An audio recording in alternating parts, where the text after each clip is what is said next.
பிதா சுதன் பரிசுத்த ஆவியின் பெயராலே ஆமீன். ஆண்டவர் உங்களோடு இருப்பாராக, உம் ஆன்மாவோடும் இருப்பாராக. புனித மத்தேயு எழுதிய பரிசுத்த நற்செய்தியில் இருந்து வாசகம். ஆண்டவரே உமக்கு மகிமை. அதிகாரம் 5, இறைவார்த்தை 4. துயருறுவோர் பேறு பெற்றோர், ஏனெனில் அவர்கள் ஆறுதல் பெறுவர். கிறிஸ்துவின் வாழ்வு தரும் நற்செய்தி. கிறிஸ்துவே உமக்கு புகழ். கிறிஸ்துவுக்குள் பிரியமான என் அன்பு சகோதர சகோதரிகளே, இந்த நாளிலே நாம் அனைவரும் ஒரே குடும்பமாக ஒன்றாக கூடி ஜெபிப்பதற்காக நற்கருணை நாதரை பார்த்து கொண்டிருக்கின்றோம். நீங்கள் அவரை சந்திக்கும் பொழுது ஆண்டவர் உங்கள் மீது அவருடைய முகத்தின் ஒளியை பிரகாசிக்க செய்கின்றார். உங்களுக்கு ஒரு பாதுகாப்பை தருகின்றார். உங்களுக்குள் இருக்கக்கூடிய பயத்தின் ஆவியை எடுத்து மாற்றுகின்றார். எனவே அவருடைய திருப்பெயரினால் நான் உங்களை ஆசீர்வதிக்கின்றேன். அன்பார்ந்தவர்களே, ஆண்டவர் நம்மை ஆசீர்வதிக்க அவர் உறுதியாக இருக்கும் பொழுது நடப்பது என்ன தெரியுமா? எந்த ஒரு சாத்தானுடைய வல்லமையும் நம்மை மேற்கொள்ள முடியாது. எந்த தீயோனுடைய செயல்களும் நம்மை சூழ்ந்து வர முடியாது. இதை நான் என்னுடைய வாழ்க்கையிலே அனுபவித்து இருக்கின்றேன். அநேக பிள்ளைகள் சாட்சியாகவும் பகிர்ந்திருப்பதை என்னால் உறுதியாக சொல்ல முடியும். ஏனென்றால் ஆண்டவர் ஒரு மனிதனோடு இருக்கும் பொழுது, ஆண்டவர் ஒரு மனிதனை வேலியடைத்து பாதுகாக்கும் பொழுது, ஆண்டவர் தன்னுடைய தூதர்களை அனுப்பி ஒரு மனிதனை பலப்படுத்தக்கூடிய வேளையிலே உண்மையிலும் உண்மையுமாக அந்த மனிதன் பேறு பெற்றவனாக மாறுகின்றான்.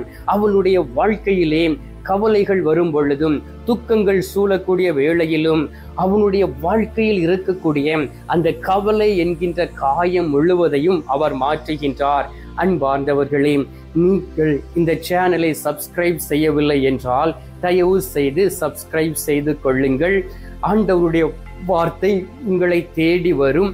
அதே போல் உங்களுடைய ஜெப கருத்துக்களை என்னிடம் அனுப்பலாம். நான் உங்களுக்காக ஜெபிப்பேன். என்னுடைய ஜெப நம்பரை உங்களுக்கு கொடுத்திருக்கின்றேன். அந்த நம்பரில் நீங்கள் என்னை தொடர்பு கொண்டு ஜெபிக்கலாம். பிரியமானவர்களே, இந்த நாளிலே இளைஞர்களாக இருக்கலாம், இளம் பெண்களாக இருக்கலாம், பள்ளி பருவத்தில் இருக்கக்கூடிய மாணவ மாணவிகளாக இருக்கலாம், சிறு குழந்தைகளாக இருக்கலாம், திருமணமானவர்களாக இருக்கலாம், முதிர்ந்த வயதில் இருக்கிறவர்களாக இருக்கலாம். ஏதாவது ஒரு காரியத்தை குறித்து அவர்கள் கவலை அடைந்து கொண்டு இருப்பதை பார்க்க முடிகின்றது. ஏதாவது ஒரு செயல் அவர்களை பாதிக்க செய்திருக்கும். ஏதாவது ஒரு சூழ்நிலையில் மன காயத்தோடு அவர்கள் இருக்கலாம். அந்த கவலை என்கின்ற ஒரு காயம் அவர்களை வாட்டிக் கொண்டு இருக்கலாம். அந்த கவலை அவர்களை ஒரு எலும்பு உருக்கியை போல மாற்றி அவர்கள் மெலிந்து காணப்படலாம். அவர்கள் இந்த உலகத்தில் கவலையின் நிமித்தம் நோய்வாய்ப்பட்டு கொண்டு இருக்கலாம். பிரியமானவர்களே, நீங்கள் கவலைப்படுவதினால் உங்களால் ஒரு முலம் எக்ஸ்ட்ரா வளர முடியாது. உங்களுடைய தலையில் இருக்கக்கூடிய அந்த முடியை கூட வெண்மையாக மாற்ற முடியாது, கருப்பாக மாற்ற முடியாது. ஆண்டவருடைய வார்த்தைகள் உயிர் உள்ளவை. எனவே கவலை ஏன் ஒருவரை பாதிக்கின்றது, ஏன் அந்த கவலைக்குள் நாம் கடந்து செல்கிறோம் என்று பார்த்தோமே என்றால், நாம் யார் மீது அதிக நம்பிக்கை வைத்து இருக்கின்றோமோ, யாராவது நமக்கு தீமையை செய்திருந்தால் அதனால் நாம் பாதிக்கப்படுகின்றோம். அதனால் கவலை வருகின்றது. யாருக்காவது கடவுளை குறித்து கவலை இருக்கின்றதா? பிரியமானவர்களே, கடவுள் உங்களுக்கு கவலையை கொடுத்து இருக்கிறாரா? ஒரு நாளும் கிடையாது. கடவுள் தன்னுடைய பிள்ளைகளுக்கு கவலையை கொடுப்பது இல்லை, கஷ்டங்களை கொடுப்பது இல்லை, துயரங்களை கொடுப்பது இல்லை. ஆனால் உங்களுடைய செயல்களினால், உங்களுடைய நம்பிக்கை மனிதன் மீது இருக்கிறபடியினால், உங்களுடைய நம்பிக்கை முழுவதும் கடவுள் மீது வைக்காதபடி மனிதர் மீது வைத்து நீங்கள் இந்த உலகத்தில் வாழ்ந்து கொண்டு இருக்கிறபடியினால் உங்களுடைய வாழ்க்கையிலே கவலை சூழ்ந்து இருக்கின்றது. எனவே நாம் மனிதர் மீது நம்பிக்கை வைப்பதை விட்டுவிட வேண்டும்.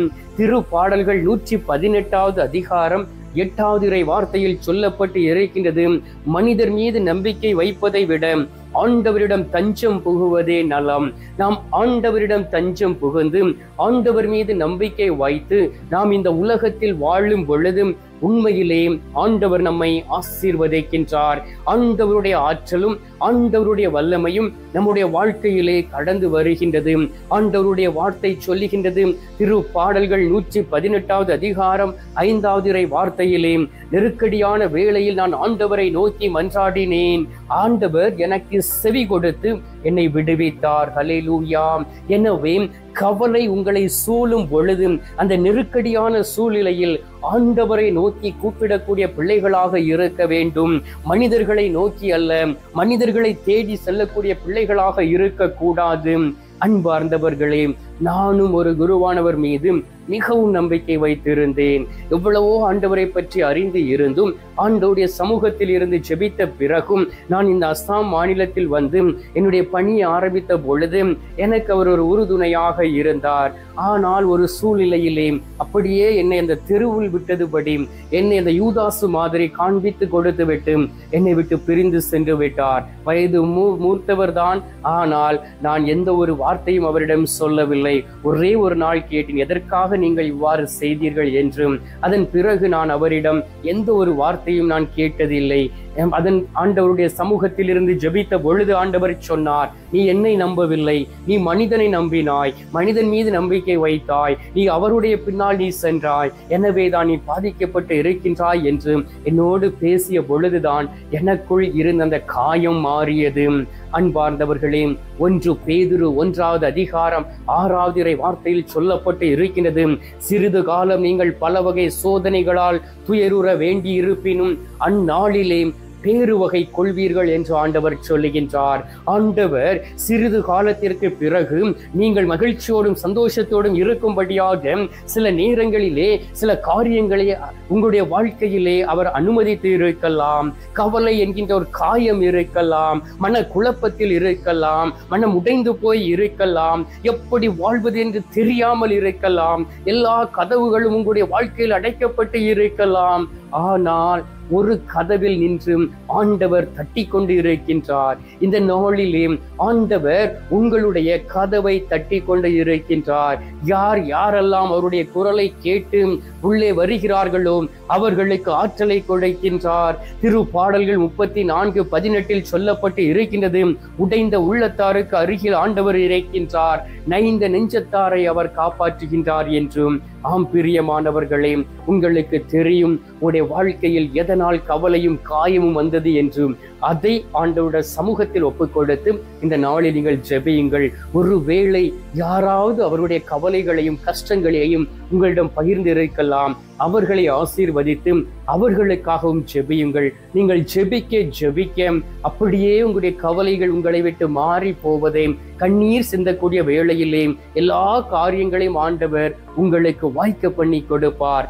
எனவே இந்த அருமையான நேரத்திலே, இந்த காலை பொழுதிலே நீங்கள் ஆண்டவர் மீது கண்களை பதிய வைத்து சில மணி துளிகள் என்னோடு சேர்ந்து அவரிடம் மன்றாடுங்கள். நாம் இப்பொழுது மன்றாடலாம். எங்கள் பரலோக தந்தையே, இயேசு கிறிஸ்துவே, தூயனல் ஆவியே, தகப்பனே, இந்த அருமையான காலை பொழுதிற்காக உமக்கு நன்றி அப்பா.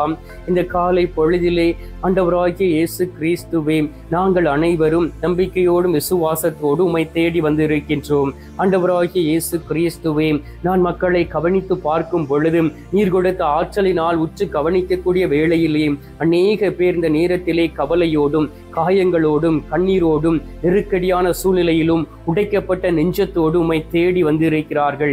நைந்த நெஞ்சத்தோடு உம்மை நாடி வந்திருக்கிறார்கள். அவர்கள் ஒவ்வொருவரையும் சந்திப்பீராக. உமது வார்த்தைகளை அனுப்பி அவர்களை தூய்மைப்படுத்தி அவருடைய காயங்களை ஆற்றுவீராக. கவலைகளை எடுத்து மாற்றிடுவீராக. குற்ற பழிகளை அப்புறப்படுத்தி உமது பரிசுத்த இரத்தத்தினால் கழுவிட வேண்டுமாய் மை நோக்கி செபிக்கிறேன் அப்பா. ஒருவேளை அவர்கள் புறக்கணிக்கப்பட்டு இருக்கலாம், ஒருவேளை கைவிடப்பட்ட சூழ்நிலையில் இருக்கலாம். ஆண்டவரே, நீர் அவர்களுடைய மன்றாட்டை கேட்டு அவர்களுக்கு வெற்றியை கொடுத்து அவர்களை ஆசீர்வதித்து அவர்களை உயர்த்திட வேண்டுமாய் மை நோக்கி செபிக்கிறேன் அப்பா. ஏனென்றால் நீர் எங்களுக்கு வெற்றியை கொடுத்து இருக்கின்றீர். நாங்கள் உமக்கு நன்றி செலுத்த கடமைப்பட்ட பிள்ளைகளாக இருக்கின்றோம். ஆண்டவரே, உமது பேரன்பு மேலானது. இந்த நாளிலும் கூட யாரெல்லாம் விண்ணப்பங்களை ஏறெடுத்து ஜெபித்துக் கொண்டு இருக்கிறார்களோ அவர்களும் அவருடைய குடும்பங்களும் நிறைவாக ஆசீர்வதிக்கப்பட வேண்டுமாய்மை நோக்கி செபிக்கிறேன் அப்பா. அவர்களை ஆசீர்வதித்து மன கவலைகளையும் காயங்களையும் எடுத்து மாற்றி கட்டுகளை உடைத்து அற்புதம் செய்திடுவீராக. இந்த நேரத்திலே நீர் எங்களுடைய ஜெபத்தை கேட்டிருப்பதற்காக உமக்கு நன்றி. ஜெபத்தை கேட்டு பதில் தந்திருப்பதற்காக உமக்கு ஸ்தோத்திரம் ஸ்தோத்திரம் ஸ்தோத்திரம். மீட்பரும் இரட்சகருமான இயேசுவின் திருக்கரத்தில் ஒப்பு கொடுத்து எங்கள் தாய் கன்னி மரியாள் வழியாக ஜெபிக்கின்றோம். அன்பு தந்தையே, ஆமீன். பரலோகத்தில் இருக்கிற எங்கள் பிதாவே, உம்முடைய நாமம் அர்ச்சிக்கப்படுவதாக. உமது ராஜ்யம் வருக. உமது சித்தம் பரலோகத்தில் செய்யப்படுவது போல பூலோகத்திலும் செய்யப்படுவதாக. எங்கள் அனுதின உணவை எங்களுக்கென்று அளித்தருளும். எங்களுக்கு தீமை செய்கிறவர்களை நாங்கள் பொறுப்பது போல எங்கள் பாவங்களை பொறுத்தருளும். எங்களை சோதனை விளைவிடாதையும் தீமையில் இருந்து எங்களை ரட்சித்தருளும். ஆமீன். அருள் நிறைந்த மரியே வாழ்க, கர்த்தர் உடனே பெண்களுக்குள் ஆசீர்வதிக்கப்பட்டவள் நீரே. உம்முடைய திருவயிற்றின் கனியாகிய இயேசும் ஆசீர்வதிக்கப்பட்டவரே. அஜேஷ்ட மரியே, சர்வேசுடைய மாதாவே, பாவிகளா இருக்கிற எங்களுக்காக இப்பொழுதும் எங்கள் மரண நேரத்திலும் வேண்டிக் கொள்ளும். ஆமீன். பிதாவுக்கும் சுதனுக்கும் பரிசுத்த ஆவிக்கும் மகிமை உண்டாவதாக. ஆதியில் இருந்தது போல இப்பொழுதும் எப்பொழுதும் என்றென்றும் இருப்பதாக. ஆமீன். அன்பார்ந்தவர்களே, நற்கருணை நாதர் தரும் ஆசீர்வாதத்தை பெற்றுக் கொள்வோம்.